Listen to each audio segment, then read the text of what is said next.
Welcome to the Scaleup Valley podcast, where we bring the best of the best to help you scale your business from 1 million to 1 trillion.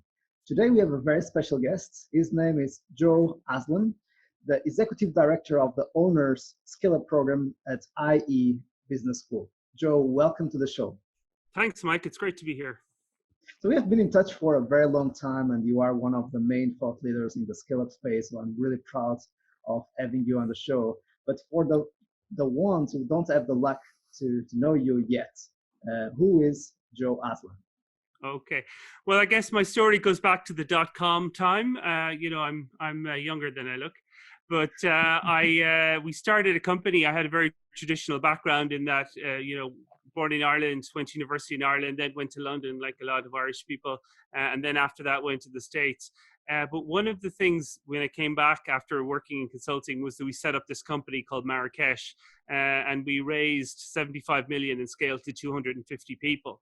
And if you think about it, 75 million back then was a lot of money, and it's still a lot of money. And it gave me a big insight into this concept of scaling. How do you scale? And there was really no discussion of this. You have to go and think back. Back then, there wasn't even Eric Ries, Alex Osterwalder, Steve Blank. There was, no discussion of the difference between, say, a corporation and a fast-growing startup. So, a bit like a general who always fights the previous war, I was in this kind of a situation where both my parents are academics. So we were always trained to look for models and theories. And I was like, this is chaos. We don't know what we're doing from day to day. And the investors, every time we messed up, the investors would say, you just need more money, And I was like, this is like feeding a fat children more chocolate, you have to stop doing this. And, it was now the company, was sort of eventually sold, but it was a question of having that experience. And then as, Steve and Eric and Alex kind of came into it, there was a lot of work done in the startup. This idea of that phrase, very well, that a startup is nothing more than a search for a temporary organization searching for a business model. And that's been enormously helpful and enormously useful. But then where's the model for scale up? That's the sort of the next thing. And, we haven't really got a model yet. And I don't think we'll really ever have one because, of course, in startup, you're starting from zero. So you can start from something, whereas all product market fits are different. So it's sort of hard to say, how can you go from there? So after we sold the company, I came and moved to Madrid and I did an MBA, and they started asking me to teach. I guess if you're growing up with a crowd of universities, we talk in the house like every day is a school day, and when your parents are professors. So it was not very familiar in those circumstances. They asked me to teach. And I found myself having a lot of one-to-one conversations with scale-up entrepreneurs who knew about my experience, and they were asking me, sort of what should we be doing? So I sort of went to IE and I said, look, we should run a scale-up program. And they didn't really know what a scale-up program was, but I don't know. I think I kind of, I don't know. I did it. Sometimes you do something with so much enthusiasm, they don't really know what you're talking about, especially in my Spanish. They were like, "Oh, you don't know what it is, but okay, let him do it." So, and then it has been, I guess IE are always attracted to being one of the first people to do this. So we've been running this now since 2013. So it's like 7 iterations, and each iteration we get better. We take out things that aren't working, and I've really sort of decided, okay, these are the things you need to know. I have this sort of phrase, which is, it comes from the Peter Thiel book, 0 to 1, where, he says that, scale-ups are like an inverse Tolstoy. Tolstoy is famous for saying that, all families are happy for the same reason, all unhappy families for different reasons. And he says it's the opposite in scale-ups, although he doesn't use the word, he says fast-growing company. And what that means is that, companies are successful, all companies are unsuccessful for the same reasons. I mean, that's the key word, but all companies are successful for different reasons. So my philosophy on all this is don't make mistakes, and that then gives you space to kind of find what it is you need to find. But if you find mistakes, it's like beginning from underwater or beginning from sort of having something that holds you back. So my kind of, I guess, my what we do for you in the Owner Scale-Up program is we tell you, okay, these are the problems you will face. and all scale-up entrepreneurs face them. And these are the Right. common mistakes that people do. And if you don't do these things, that gives you a chance. And I Right. think that is kind of all you need. I think that adds a lot of value, and it's something that I wish I knew myself. That's amazing. There is something that I also love about your experience is your combination of professor, operator, entrepreneur. So how do you keep everything going forward with so many ads? I tell a lot of lies, Mike. I tell a lot of lies. Investors, are you full time on this project? Yes, those kinds of things. But you listen. It's everything kind of gets done somehow. But what's the Mario Andretti thing about saying, if you have the car under control, you're not going fast enough. Right. And listen, I've let people down. Of course I have, and I never feel good about it. But that's you just have to kind of, if you're called to this thing, this is like a calling. If you've a calling to be relevant, if you've a calling to achieve, you can't do anything about it. And I actually think that the teaching is the one discipline of that I have, that because I know when I have classes or I have courses or I'm on a book tour or something, that I have to centralize on that. And sometimes if you've too much time, you overcomplicate things. So having classes kind of centers me. And the other thing is that having a class means you have to, be up to date. And the best way to learn something is to have to explain it to somebody else. So when I come across and I have to walk in and I explain the theories of scale up and explain why companies succeeded and why they didn't, I have to kind of, research, make sure I'm up to date, and all of those kind of things. And MBA students are quite critical. They're paying a lot of money and they expect the best. So I think that's what the classes do for me. They force me to remain relevant and up to date. And it also is a credibility factor, for the people who are in the class who want to scale. They're like, sometimes they are, like sometimes you say, listen, by the way, I have a company that actually would be competing with you, and that then kind of makes them take you a bit more seriously. So, balls get dropped. Of course, balls get dropped. But I think it's a very good mix of having to explain things to people, make sure you're up to date, and it also has a credibility factor, which is extremely useful. As I said before, and closing this segment of getting to know more about Joe Haslam, that you are a great fan and a very important actor in the scale-up movement across the world. If I'm not wrong, and I'm making a huge risk here, you have also been expanding the scale-up program to another geographies. I think that's in Middle East, for instance. How is it going? So how is it you expanding the scale-up movement with IE Business School outside of Madrid? Yeah, well, I guess what's going on in the Middle East is very interesting, and of course, the Middle East is very complex. You have issues in Lebanon, and then you have issues in Saudi, and you have issues in Kuwait, and you have issues in even in North Africa, Egypt, and Tunisia, and but they are all trying to get away from hydrocarbons. So I mean, the issue in many cases is that you've wonderfully educated people. You have people who have PhDs in artificial intelligence, but the government doesn't get any value for that. What's the famous Dutch disease or the Dutch curse, which is that when you have a resource intensive company, you don't really have any kind of indigenous industry. So, I mean, a great example would be Kareem, for instance, in Saudi and I guess Dubai, Saudi. But they have those kinds of companies, and they also have a lot of SMEs. Burger bars, coffee bars, even like lift importers and things like that. But one of the things about Saudi is that they employed a lot of consultants, and I won't mention the names, but I'm sure you know exactly who I'm talking about. And those guys perhaps weren't entrepreneurs themselves. So, while they spoke a very good game, what they like about me, I guess, and other professors in IE, because this is very much the model in IE. I don't know any of all the professors I work in. All are very active outside, and that we can connect with entrepreneurs in perhaps a way that the big money consultants can't do. And that's why I spend a lot of time over there, actually. And it's a really interesting place because, of course, the Arabic culture is not actually unlike the Spanish and the Portuguese culture, is that you have to spend time with people.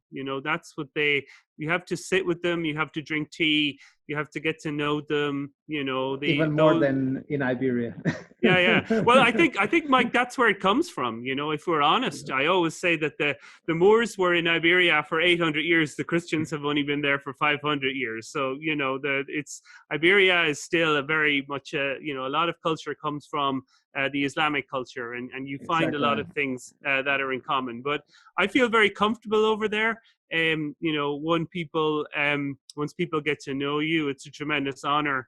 They also they dislike the image people have of them, and they say, look, the royal family, take Saudi, for instance. A guy said to me, look, the royal family in Saudi means as much to me as the royal family in Spain means to you. There are people I see on television. That was sort of, they dislike the fact that, people see them in a certain way. And they like a joke. They like to talk about football. They like to talk about horses, these kind of things. And they like to, share pictures of their kids. And, it's very much, people are people. And I find, I love the fact that I come from a very small village in a very small country where we would hear about these places like in encyclopedias, and I just find it an honor and a privilege to be invited to these countries and to have people show me these cultures that I could only have dreamed of. And that's why I spend about 20 weeks a year traveling, because I just can't say no for an opportunity to really get to know a country. That's amazing. And just as a question of understanding for the community, I'm Portuguese, based in Barcelona. Joe is based in Madrid. That's why we are talking about Iberia. And nowadays, I'm in the countryside of Portugal during lockdown and quarantine periods. Can't wait to also get back, enjoying a lot of the time in Portugal, but to come back to Barcelona. And as you said, also to be able to meet our clients in person all over the world and get back to travel. So we always discuss 3 critical ingredients to scale on the show. Number 1, radical focus. Number 2, world-class leadership. And number 3, culture of execution. As you know, I always invite our guests to challenge those concepts, and I love the ones that tell me this is completely wrong. That's the kind of conversation that I love. And starting with number 1, radical focus. We are now living very special times, and everything that we have prepared and planned during early 2020 dramatically changed over the last weeks. We are recording this episode on 1st of May, so people get context when we are talking about this topic. But how are you helping your entrepreneurs and yourself and your students to be prepared to reprioritize for the new environment in such unpredictable contexts? Yeah, I mean, my students, again, about half my time is teaching, about half my time is with companies. I'm on the boards of 4 companies, 2 as a co-founder and 2 as a board member, and it's every one of them is different. And I guess, the phrase that we use about this is that, change, what COVID is doing is accelerating changes that were already in motion. I mean, I'm not the only person saying that, and it's very true. It's true in terms of our teaching, whereby we were doing a lot of stuff online, but we're doing even more stuff online. And it's true also just in terms of companies and their people, which is to say that they are looking for a higher quality of person, a lot of companies now. And they're also looking to, so one of my companies, for instance, does psychometric testing to kind of work out how people are going to perform under pressure. And the other thing is that they want, you're able to do this online. So companies are moving away from, a lot of big companies like law firms and accounting firms would have like a training center where everyone would go and they would, and that's kind of, they can't really do that anymore, or at least it's at risk. So, one of my companies has literally an online training tool that will say how Mike will perform under pressure, whether Mike will, take the easy way out and cut corners, or whether he, those kind of things. So literally we had a multi-million-dollar contract signed the person knew that we had something that was valuable, and wanted to be the first person to get this. So that's sort of accelerated that change. Some other businesses I've had that are in tourism, it's been really difficult, and literally the only thing you can do is hibernate. I said, look, just cut everything down back to just don't turn off the lights.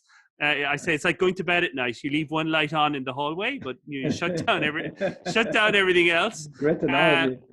And that's just the way it's going to be, and that this will come again. But the thing I guess we're worried about is, and this one politics is like the influence of government. You can kind of compete in capitalism under competition, but there's going to be very distorted competition. Literally governments are going to be paying people.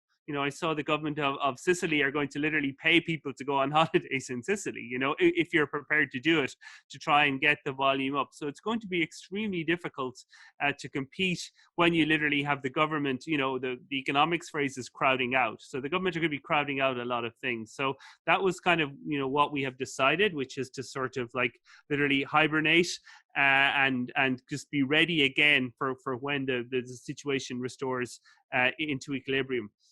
The other thing that's been really fascinating is just the engagement of my students, because the world they're going back to is not the world they left. And while I don't like to use the word complacency, there was a sense of we get to the end, we get the MBA, and but now they realize that it's not so much about the MBA, the piece of paper, the credential. It's about the specific skills they have.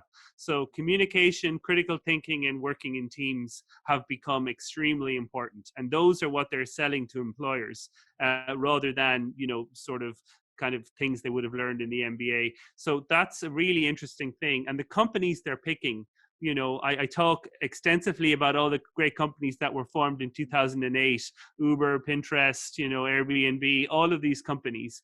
And one big change now is that we are all talking about employment, what decisions to be made after you graduate.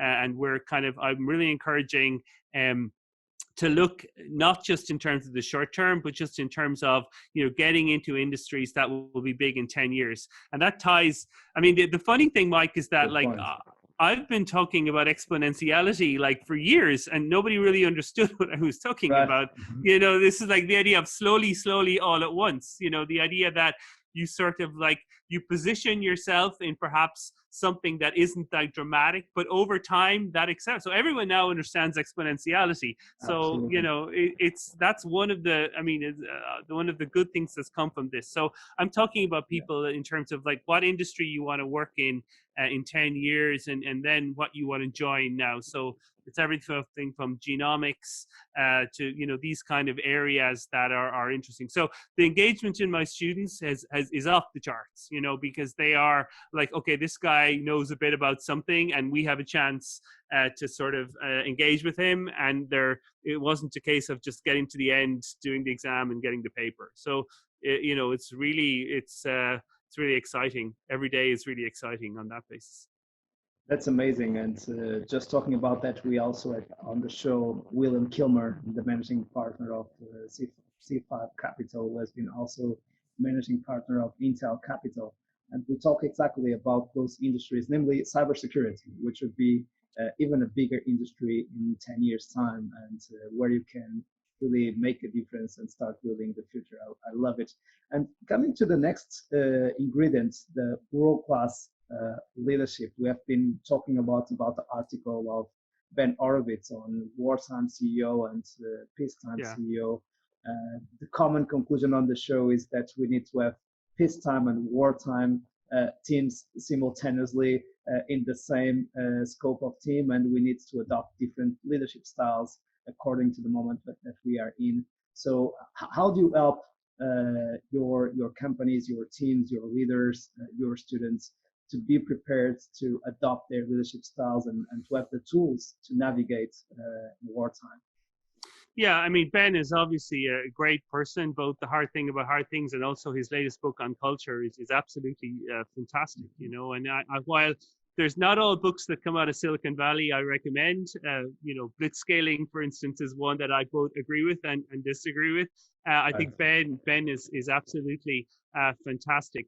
And how do you? I mean, I have a sort of, I speak to about, I mean, a lot of what I do, although I do the word coaching and mentoring are words I've sort of traditionally been uncomfortable with. I mean, just the reality of what I do, it's a bit like the mafia. The mafia never say like, I'm in the mafia. They say it's like our thing, our cosa nostra.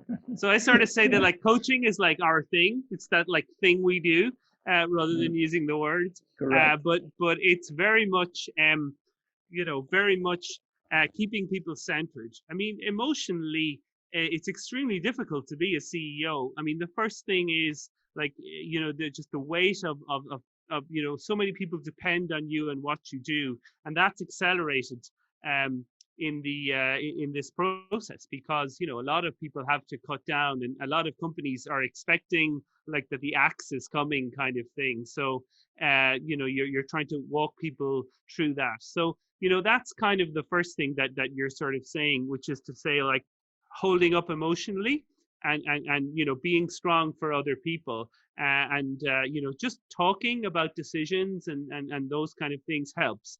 And just the idea of having one person in your life that you can be absolutely truthful. I love my wife and she's wonderful, but am I 100% truthful with her when she asks me like, did I get bread on the way home or something like that? There are times when you have to sort of like have to kind of, the CEOs I talk to, there's 100%, they can tell me anything, and that helps them psychologically a lot because the same with investors, even your co-founders, sometimes you can't completely confide in them. So just having one kind of person that they can secretly confide in, I mean, that's kind of the big role, sort of emotional support. The other thing, and this is Ben's, I mean, if Ben's book is about courage, I mean, that's the word he uses, right? That's the thing. Lots of people are capable, but not everyone has the courage. So what I'm doing a lot of is just to, give people the courage to go out and do stuff. And that's, it's the same actually with, a lot of professors I teach with who are very nervous about the online environment. And I say, listen, a lot of things haven't changed. It's just you're talking to a screen rather than talking to a class. But, all of the things that made you a great professor before, those haven't changed. And Jeff Bezos is the big thing about Amazon is it's like we focus on the things that don't change rather than the things that do change. He said in 10 years time, will people like low prices? Yes, they will. And he said that's always been his focus. And I say that to professors, and I say that to Scaleup CEO. Focus on the things that won't change, and rather than worried about the things that are changing. And I don't know whether, you look at football managers and stuff like that. Some football managers, there's no mystery to it. All they do is kind of look into your eyes and say, listen, I believe in you. You are wonderful. You can do this. And this won't work. The big thing is that when you work with people who are capable and ambitious, sometimes that's all you need to do. Like it's a different thing when when people who perhaps aren't capable and ambitious, to try and motivate those people is much more complicated. But the amount of imposter syndrome that is around, and I know people who've been on your podcast before, and because I know them personally, and they are like behind the scenes doubt themselves despite all their wonderful achievements. and all they need to do is have somebody to say, look, do you know how much respect people have for you? Do you know how much people want to be you? And sometimes the only role I play, is that, which is to say, everything you do is wonderful, and to encourage them to go the next step. And one of the things about coming from Ireland is, we're a small country, and that's we doubt ourselves. Even Portugal is a bigger country than Ireland. I have a good Portuguese friend, and he talks about, I think the word is gara, meaning a kind of a hawk. This sort of idea of people who just aren't afraid to say, the Cristiano Ronaldos, the Jose Mourinhos, right. Like they are not afraid to be the best. And sometimes, and I actually, thinking about it now, I know a lot of people in Portugal, similar kind of a thing, that they are wonderful, and they still doubt themselves, and what they need is for somebody to encourage them and say, listen, you are widely respected, you have achieved something that very few people could have achieved, and Absolutely. you need to continue and be even more. And some people may say, like, and people pay you, like, X amount of money an hour just to tell them that, and I say, yeah, and that's what they need to hear, and that's the value I add. That's amazing. I love it. It's a very good point. And coming to the ingredient number three, culture of execution, as you were saying and giving an example of edtech and having professors adapting to the online. So nowadays, this culture of execution is working from home culture, working from home environment. So what are some of the rhythms that are working the best? So we are all working about doing the weeklies, the dailies, the monthlies, the quarterlies, the one-on-ones, the all ends. Even I'm a huge fan of middle management forums. So regular communication nowadays. So what do you recommend in terms of rhythms to keep strengthening the culture and adapting, ensuring that everyone is safe emotionally and in the new working from home environment? Yeah, I mean, I guess you're getting into these kind of good habits and stuff like that, and Right. there's lots of information about that, and they are true. It's one of the things people talk about why older entrepreneurs are more successful, and as we know, the research tells us that the best age to start a company is 45. Correct. And Correct. this is a kind of a thing. They don't put 45-year-old people on magazine covers because they like young people, but like one of the things is that older people have more habits. It's a bit like the hare and the tortoise. Slowly gets what you're doing. So you just, as you get older, you have to have more structure in your life because you have kids and these kinds of things. So I was talking to a guy yesterday who was sold to million. He sold a company and he has $3 million in the bank, and he still gets up at 6 o'clock in the morning and that's oddly what made him successful. He talks about those golden hours and the importance of them. I tend to think that the big thing is doing less things, but each thing is better. Like that's, and even Obama talked about that in his Vanity Fair interview with Michael Lewis. He says that if the decisions you make are really important, that you need to kind of make fewer of them.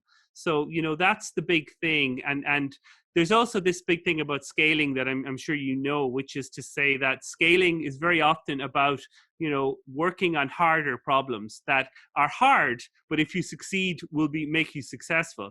And the great thing about harder, the secret of is that it's really great to attract good people to work on hard problems. If the best people are often very vain, and if you attract them to make them to come work for your company, you have to give them a hard, challenging problem, and that's a sort of an interesting thing. So I often talk about, Absolutely. working on less things, but working deeply. And then you're into this whole Cal Newport idea of deep work, and you're also into even this idea of moments. That success is all about moments, about being brilliant for a moment rather than the industrial thing of like 5 days a week, 8 hours a day. You actually, in a day you structure, which is to say, like, okay, I have podcast with Mike at 3 o'clock. Like that's the most important thing I'm doing today. So I'm going to have what I'm going to have for my breakfast is relevant to that. What I'm going to have for my dinner is relevant to that.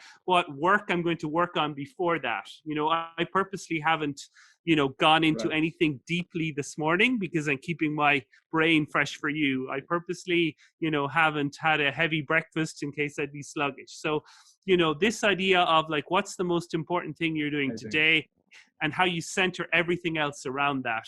And I think that's a sort of so when someone says it, it's obvious. But again, you find, unless you have a coach or you have somebody who's sort of saying this to you, it's easy to be over responsive, and it's easy to try and think you can do everything. The best people, and again, using football metaphors, like the best footballers in the world are paid because in the key moment, like in the last 10 minutes of a really important game, Right. they have the ability to perform. And it actually doesn't matter what they do. The time that the team needs them, the time that the reason they are paid is that in the really important point, they have a thing that, 0.0001% of people can do. Because for most of us, to perform under extreme pressure is just impossible. And it's the same thing with the scale up. You have to kind of simplify what you do, because there are some things that you do that are really, really important, and a credibility that you transmit, whether it's to investors or big, sales you're trying to make or hires you're trying to make. And that's the thing you have that's valuable. And then you need to kind of, own that and continually make that performance, continually make the investors be impressed, continually make your good hires be impressed. And that's the thing, I keep stressing with all of the people I work with. That's definitely the Olympic Games of business, as I like to call it. And we come to the last question of the show, and as you know, our favorite, which is, if you'd have the opportunity to meet Joe 7 years ago, or in 2013 when you started the Owner Scaleup program at IE Business School, what advice would you offer to Joe at that time? Well, yeah, it's an interesting question. I think the interesting point is to not be not be afraid to fail, which is to say that I had a lot of intuition about the way I wanted to set up the program. In other words, we would have very little accounting and legal, and much more about the soft skills. And that's kind of, in our program, you learn more from the other people in the class as much as you do from the professors. And that was sort of my intuition, but it kind of took me 2 or 3 iterations before so I now come in and I say on day one, this is what I think you need to know. And I have the courage of my convictions, when perhaps when I was starting off, I sort of hid behind, well, it's business school, so we have to have accounting and we have to have strategy and we have to have all of these things. Whereas now I realize, look, pricing, cross-functional teams, critical thinking. So I've isolated and picked where I think people are repeatedly going wrong. And when a lot of people see what we cover, they're like, why are you doing that? Like social innovation, family business. And I'm like, well, 90% of business is family business. The first question you should ask when you're dealing with anyone is it a family business? Because if it is a family business, it behaves in a different way. So, a lot of the things that I had kind of my intuition, I didn't in the initial years have the courage to sort of say, this is what I'm going to do. And now, I come people and say, listen, you probably look at what we're going to cover in this week and think, why aren't we covering like how to pitch or something like that? And because that's not what you need to know. Like, these are the really important things that I see over 250 scale ups that I've studied. These are the mistakes I see. And this is kind of my vision. And we're going to succeed, or this course succeeds and fails on what I believe you need to know. So I think that's what has changed.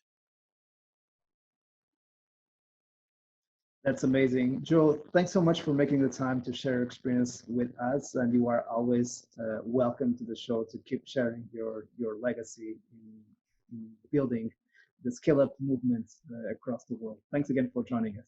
Okay, it's been an absolute pleasure, Mike, and continue doing what you're doing. It's wonderful information, and I can't encourage you. I just have to encourage you to keep going, because you do a wonderful job. Thank you very much, Joe. Likewise, thanks so much for the job you do. And to our community, thanks for being on that side. We keep bringing you the best of the best tools, the best practices, the best frameworks, so you can thrive during COVID-19 crisis and after COVID-19 crisis, ever staying healthy and keep scaling. See you soon.